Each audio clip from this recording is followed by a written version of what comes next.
Pregame.com.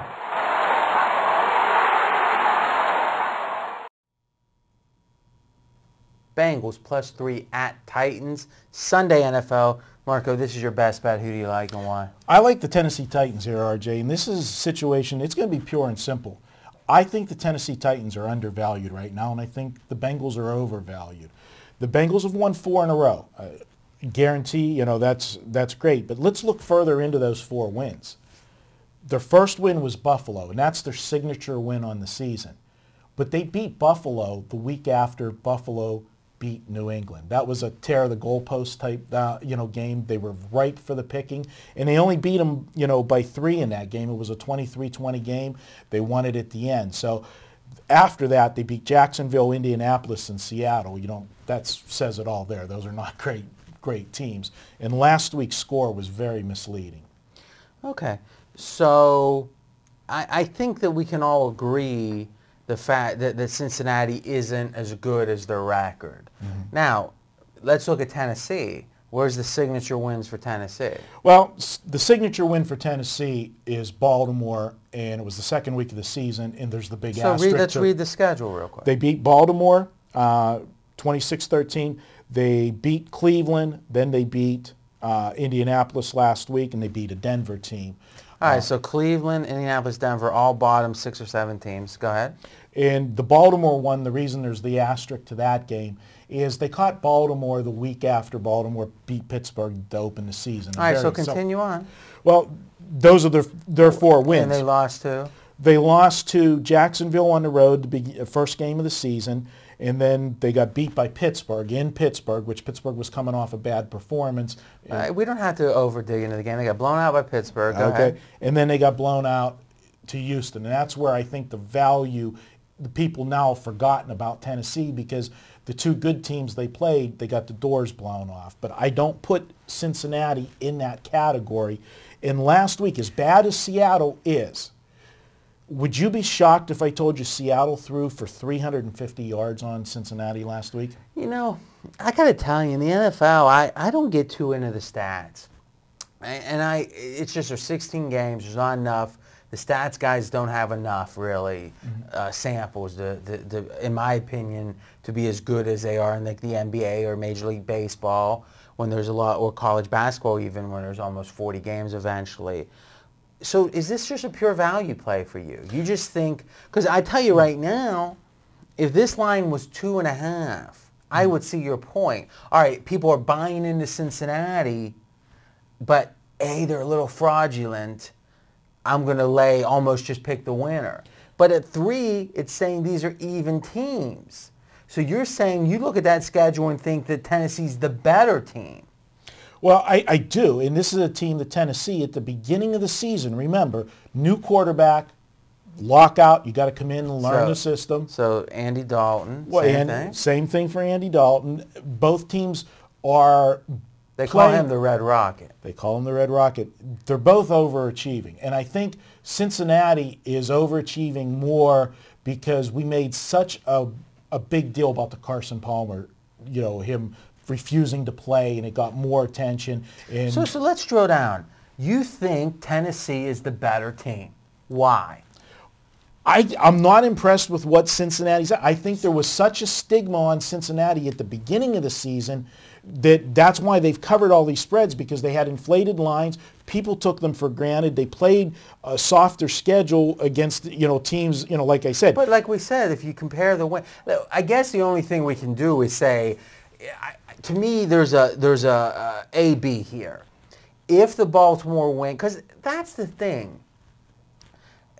I think we do a disservice, and as the host, when I'm hosting, I'm going to really try to avoid this.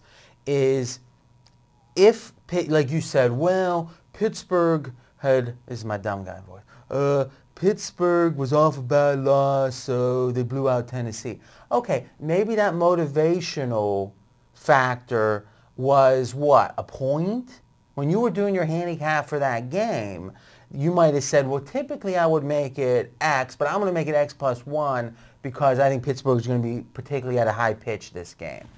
I agree with that. That situational handicapping is meaningful. But you can't take like Pittsburgh winning that game by 40 or whatever it ended up being and dismiss it. You can say that there was one extra factor that made Pittsburgh maybe play extra well that game, but it still was the line was 3. I bet it. All right, it was I got Pittsburgh minus. It's almost absurd now in hindsight. I got Pittsburgh -3 at home against Tennessee. It was that much, absurd as, for example, last week Detroit only being three in Denver in hindsight, because but I mean, the public perception can be so strong on a game because of a certain factor that it can dictate a number. People were so in love with Tebow when fundamentally last week Tebow is not an NFL quarterback in any stretch of the imagination. Fair enough, and let's double back. So the point I'm saying is that we can acknowledge these factors contributed to an outcome, but we can't dismiss an outcome because of it. Because if it was such a big factor, then you would have bet, $10,000 on Pittsburgh laying 3, but you didn't do that. Mm-hmm. You might have had them, I don't remember, because you're a Pittsburgh expert. But here's my point. The only thing that makes me think Tennessee could be the better team is that Baltimore game. So maybe for you, I think the case can only be, Baltimore was off a big win. They were flat, but Tennessee still beat them. But now you got to ask yourself, well, geez, Arizona almost beat them. Jacksonville almost beat them. I don't like this. Well, from a handicapping standpoint, too, you've got Cincinnati. They're playing their second week in a row on the road, okay? And they won last week. And again, going back to the misleading score, the final score was 34-12. About 9 minutes left in that game in the fourth quarter. It was a 17-12 game. They had a kick return, then a turnover, and all of a sudden the game just spiraled out of control. But, you play almost 3.5 quarters, and it's a 5-point game.